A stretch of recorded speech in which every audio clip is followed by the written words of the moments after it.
Hello student, next example continue करते हैं। NCERT से ही एक्सरसाइज 6.4 से ही क्वेश्चन नंबर 6 और थ्योरम पर बेस्ड है। Prove that the ratio of the area of two similar triangle is equal to square of ratio of their corresponding median. Sir theorem भी तो की थी। थ्योरम में क्या था? Prove that the ratio of the area of two similar triangle is equal to the square of ratio of their corresponding sides. अब क्या है क्वेश्चन? Corresponding median. क्या है क्वेश्चन? Corresponding median. तो सर इसी तरह के और भी क्वेश्चन हैं, अपनी रेफरेंस बुक देखिएगा, वहाँ पर मीडियन की जगह एल्टीट्यूड भी मिलेगा, एंगल बाइसेक्टर सेगमेंट भी मिलेगी। तो वो रिजल्ट भी आप देखें। कहीं भी कोई डाउट हो आप मेरे पास भेजें, सेंड करें। ओके, इस क्वेश्चन को करते हैं।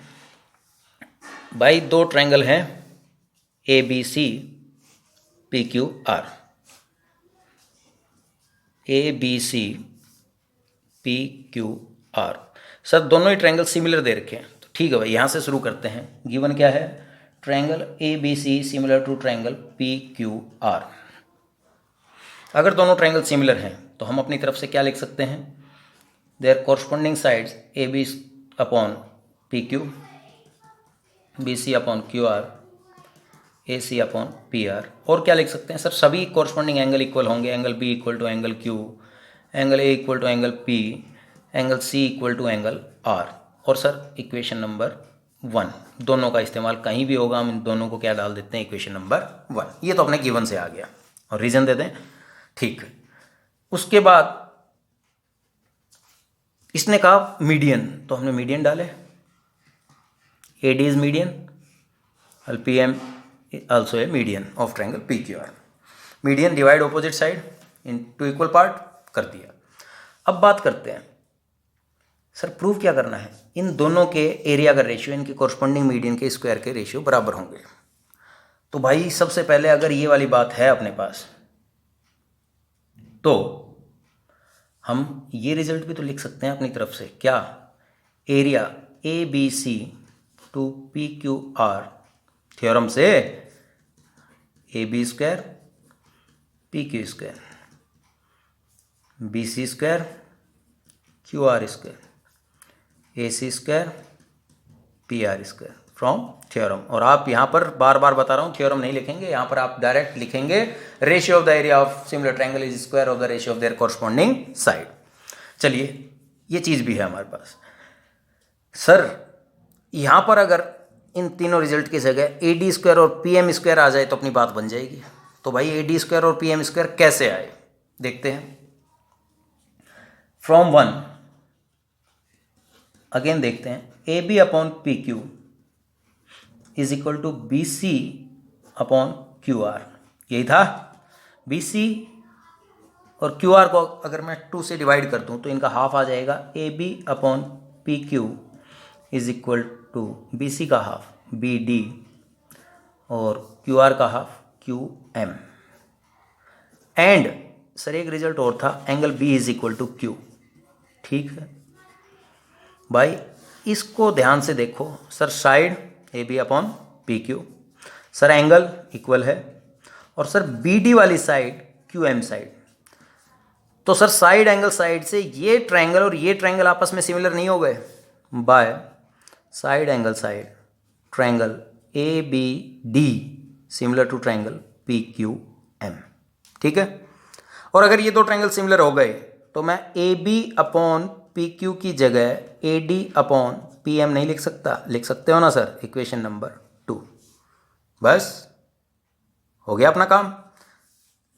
अगर दो ट्रायंगल सिमिलर हम ये जानते हैं तो A B upon P Q की जगह क्या लिख सकता हूँ? A D square upon P M square. That is our result, required result, कि अगर दो ट्रायंगल सिमिलर हैं तो उनके एरिया का रेशियो उनकी कॉरस्पॉन्डिंग मीडियन के स्क्वायर के इक्वल होगा। समझ में आया? ओके, एक और एग्जांपल देखते हैं। बड़ा इंपॉर्टेंट एग्जांपल है, इजी है, इंपॉर्टेंट है, समझ में आएगा। Prove that the area of an equilateral triangle describe on one side of square. Sir एक स्क्वायर है, इसकी एक साइड पर एक इक्विलेटरल ट्रायंगल है। लेट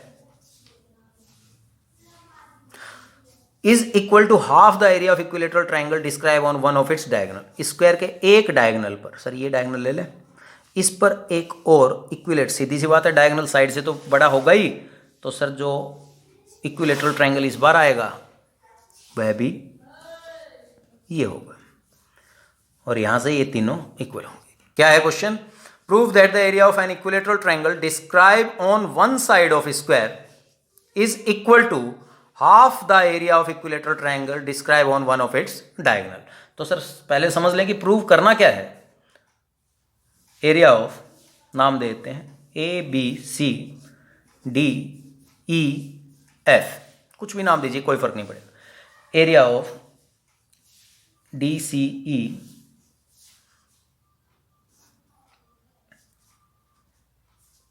का हाफ एरिया ऑफ ABC होगा। Prove that the area of an equilateral triangle describe, और समझने के लिए इसी को अपन ये भी लिख सकते हैं, area of ABC is half of area of DCE। I think ये ज़्यादा बेटर लगेगा आपको। फिर से देखिए, prove that the area of an equilateral triangle describe on one side, side पर कौन है? ABC, is equal to half the area of equilateral triangle describe on one of its diagonal. ये बात अपने को वी हैव टू प्रूव। तो इस चीज को प्रूव करने के लिए हम सबसे पहले शुरुआत करते हैं, let side of square be A, let side of square be A unit. ठीक है सर, ये साइड A है तो ये भी A हो गई, ठीक है। देन पाइथागोरस थ्योरम लगाते हैं इस पर, और इसका आप जानते हैं √2a होता है, मगर आप फिर भी क्लियर कर दें इसे। Then DC square is equal to A square plus A square by Pythagoras theorem. Then किस ट्रायंगल पर लगाई? In triangle DFC। क्यों? ताकि इसका ये डायगोनल आ जाए और डायगोनल से हमें ये तीनों साइडें मिल जाएंगी। तो DC आ गया sir A square plus A square 2A square, that is √2a। तो भाई इसको एक बार लिख लो ना आप, √2a। और जैसा कि चैप्टर के शुरुआत से हम जानते हैं, कोई भी दो इक्विलेटरल ट्रायंगल आपस में इक्विएंगुलर होने की वजह से हमेशा ही सिमिलर होंगे। ओके, सिमिलर हो गए, वाई? इक्विएंगुलर।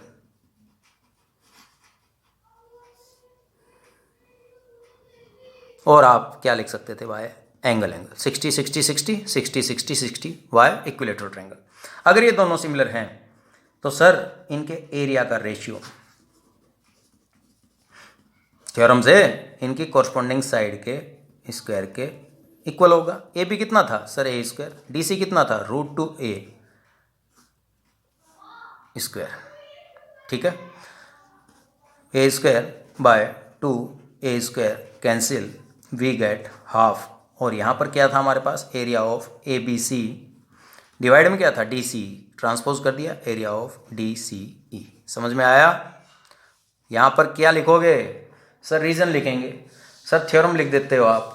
भाई थ्योरम नहीं लिखनी, THEOREM नहीं लिखना, यहाँ लिखना है ratio of the area of similar triangle is square of the ratio of their corresponding sides. आया समझ में? यहाँ तक का आप रिवीजन कीजिएगा। हो सकता है साइड में सॉरी ये दिखाई न दिया हो, इसे दोबारा देखिएगा ध्यान से। बिल्कुल इजी स्टेप थे और आप 6.4 एक्सरसाइज कंप्लीट रखेंगे। अगले वीडियो में आगे कंटिन्यू करेंगे हम।